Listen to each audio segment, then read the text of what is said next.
¿Cómo están? Mi nombre es Sandra Martín. Soy estudiante del doctorado en educación de la Universidad de Cuauhtémoc. La presente actividad es del curso Epistemología, clasificación de las teorías y sus implicaciones en la educación.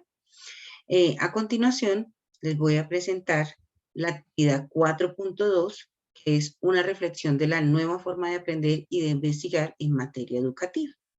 Entonces, desde el curso estuvimos trabajando todo el proceso de epistemología. Entonces, como introducción, podemos decir que en la búsqueda epistemológica o del conocimiento, el docente investigador ha tenido que desarrollar diferentes estrategias que apunten a la construcción de una cultura de la investigación, reflexionando de esta manera sobre cuál es el rol y cómo debe llevar a cabo ese quehacer pedagógico en el proceso educativo, que puede enriquecer no solo a aquel que se está formando, también a la sociedad que tanto necesita ser escuchadas de sus necesidades e intereses, y que con un gran esfuerzo se está empezando a vincular en la tarea de participar, aportar y generar transformaciones desde diferentes ámbitos en la construcción del saber. Entonces, desde ese proceso epistemológico, pues partamos del hecho que es epistemología, pues entonces vamos a hablar un poco de ella. Entonces, la epistemología es una rama de la filosofía que aborda el tema de la teoría del conocimiento. Su estudio es vital para quien se encuentra interesado en la generación del conocimiento científico. Entonces, la epistemología está conformada por tres factores muy importantes. El primero es el conocimiento, que desde el punto de vista de la epistemología es un proceso mental en el que tiene lugar la generación, concepción o nacimiento de ideas con cuatro elementos que permiten la creación y transmisión, lo que hace que este conocimiento se acumule y nos sea útil en nuestra construcción de nuestra realidad, de nuestro saber. Encontramos la ciencia, de la cual existen infinidad de definiciones, ¿sí? Pero todo depende del enfoque epistemológico que le demos a ella. Entonces, esos enfoques pueden ser formales o factuales. Entonces, cuando hablamos de un enfoque formal, nos estamos centrando en las ciencias exactas, como la lógica, la razón, las matemáticas. Y en lo factual hablamos de aquellas que estudian los hechos. Entonces, desde las disciplinas como las naturales, la parte biosocial y las sociales. Y por último, encontramos la investigación científica, la cual consiste en un proceso ordenado, sistemático, de análisis y estudio, la cual es necesaria para comprender el entorno que nos rodea. Se basa principalmente en observaciones y en el método científico. Pero ¿cómo aprendemos a investigar? Entonces, partimos del hecho que nosotros trabajamos o tenemos que trabajar de una manera unida y mancomunada desde la teoría y la práctica. Son dos elementos que dependen uno del otro y se complementan como tal. Entonces, para aprender a investigar tenemos que partir de ese hecho. La teoría y la práctica se complementan y nos ayudan una a la otra desde su forma de desarrollarse. Desde ahí nosotros planteamos cuestionamientos y hacemos exploraciones y experimentaciones de nuestro entorno. Nos preguntamos, nos inquietamos, indagamos, exploramos y experimentamos. Desde eso que estamos indagando, empezamos a interpretar todo ese proceso o esos datos o esa información que estamos recolectando a partir de esas indagaciones y esas experimentaciones, ¿sí? Y empezamos a asimilar también esos saberes que nos está brindando el entorno. ¿Para qué? Para llegar a una construcción del conocimiento, de conocimientos nuevos que vienen a fortalecer aquellos que ya vienen con nosotros, los presaberes, y empiezan a consolidar y a dar nuevamente un giro en nuestra parte conocente y nos está mostrando nuevas versiones del mismo conocimiento que podemos traer con nosotros, pero que va a ser un poco más complejo. Lo que debemos también tener en cuenta para que el docente sea un buen investigador. Entonces, la teoría y la práctica como un complemento, que sea un protagonista de su proceso de aprendizaje, tanto el maestro como el estudiante, o sea, debe haber una réplica desde el maestro al estudiante, siempre teniendo en cuenta que hay una modificación en sus prácticas pedagógicas, porque el maestro investigador tiende a modificar prácticas pedagógicas desde el nuevo saber, desde el nuevo conocimiento, fomentando así el pensamiento crítico y reflexivo y construyendo el pensamiento crítico, científico y reflexivo.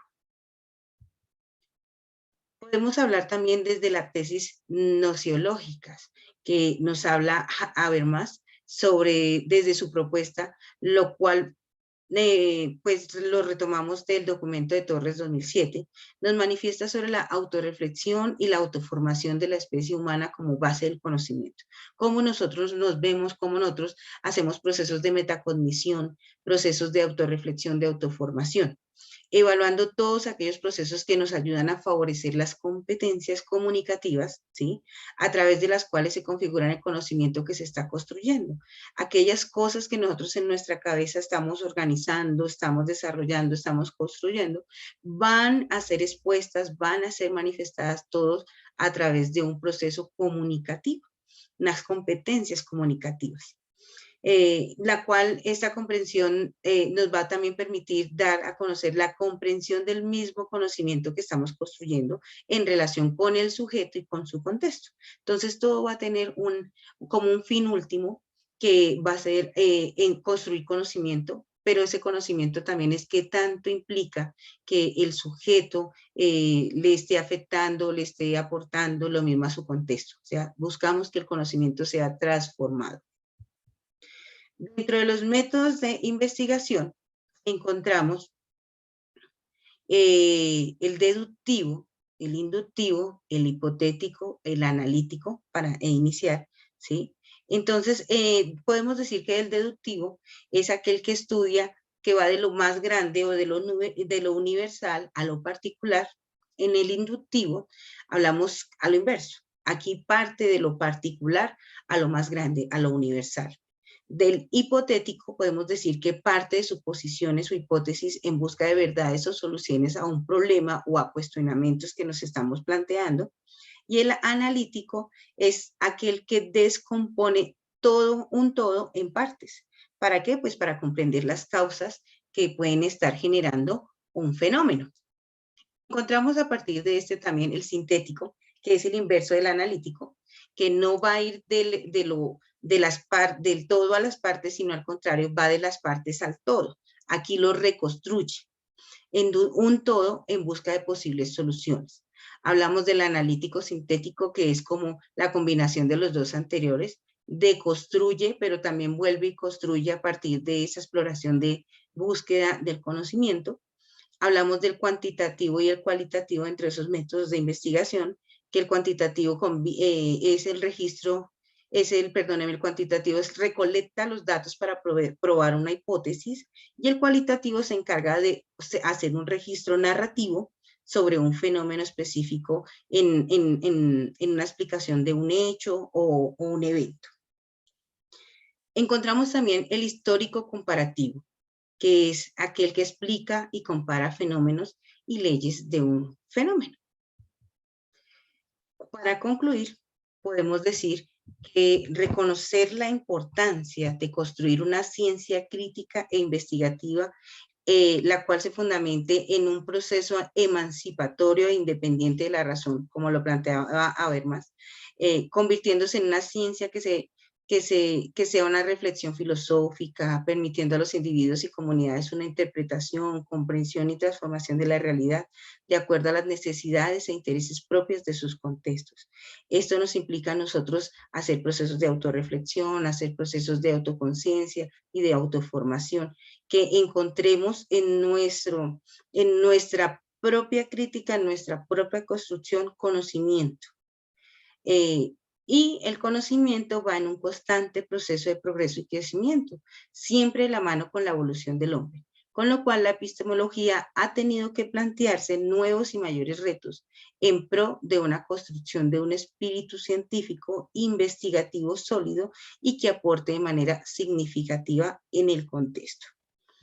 Pues no es más en este momento, pues entender que la investigación es un proceso básico, es importante en la construcción como docente, tanto en el docente con los niños más pequeños como en el en el proceso de formación universitaria como nos encontramos nosotros, y el docente investigador tiene que ser curioso, tiene que ir más allá, no se puede conformar con poco, con lo básico, con lo que estamos recibiendo de los textos, tenemos que ir buscar más allá y generar esas pequeñas puntadas de curiosidad, de intención frente a la construcción del conocimiento en aquellos en los que confían en nosotros, en los que estamos construyendo nosotros a nivel de formación y en los que pueden encontrar en nosotros un ejemplo frente a ese modelo de docente investigador.